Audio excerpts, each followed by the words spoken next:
Hey, what's up, guys? Exat Mobile Gaming here, and today we're hopping into some near reincarnation. Um, I wasn't planning on it being summons. I've been building some decks, and I was planning on that being my next video over this. But Abyssal Rion just dropped, and I have like three multis. I farmed up most of everything I can, except for the random events. Like I haven't done the EX, and I haven't done the new end game content. I've pretty much gotten every other source of crystals. So I only got a few multis, but in those few multis, I'm gonna see. Okay, hold up. I am now seeing I could be at four multis.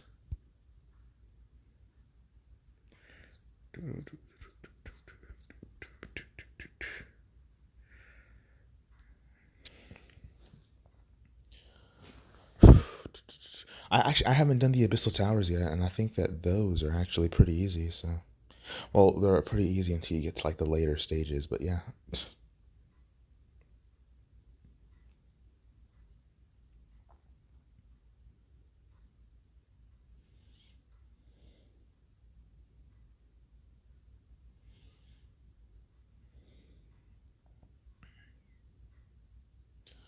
All right. I think I need 10 more. I should be at 8,990 after that. I did get my new mic, but it's so bad. It's awful. I listened to myself, and I'm like, oh my goodness, what is with this quality?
Oh my goodness, Game Leap not.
Kathy, this is old storytelling day.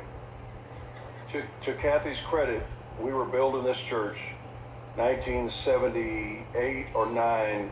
We started in 76. We were living in an apartment over on Josie Lane down here, Josie Lane Apartments. And Kathy came to me one day, and I was busy doing what I was doing, and we hadn't even shopped for a house. And for that time, it felt like property was too high.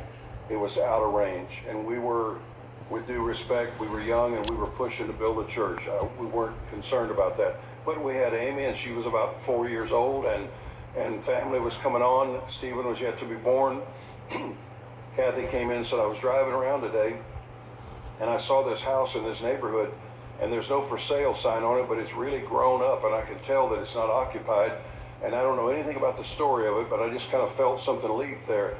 And I said, well, then let's check it out. So we checked it out, and long story short, I ended up walking in a man's office that's the owner and CFO of one of the biggest automobile dealership things in the country. And I walked in his office down on LBJ Freeway with the glass looking out over the freeway, and I asked him about this house. He said, you know what?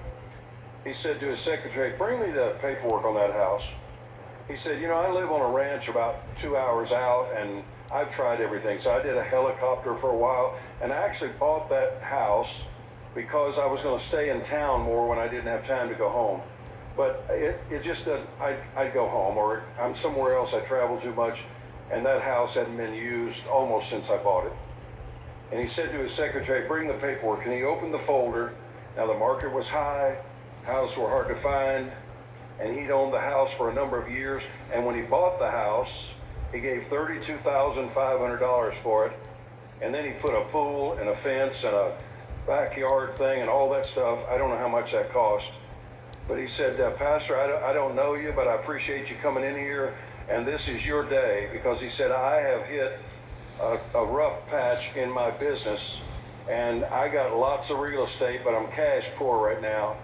If you can get this house bought and paid for in 10 days, I'll sell it to you for what I gave just for the house 8 years ago, $32,500. I said, I'll be back before 10 days is up.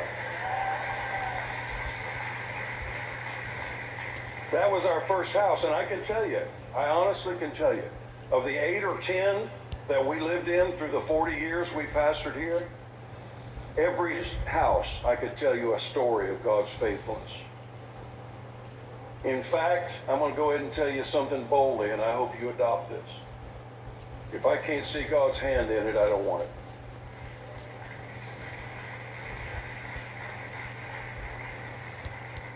I mean, I've had people tell me, God gave me a new house, and really great. Tell me the story. I love the story. Well, you know, I had to make 3 loans and mortgage my wife and kids. 2 of my kids will be working it off for 20 years, but God gave it to us. No, God didn't give you that. You forced the door open and then called it God. And then I don't know who you're going to blame it on, probably the devil when you lose him. Let God open doors for you, because your blessing is a blessing of possession. I feel the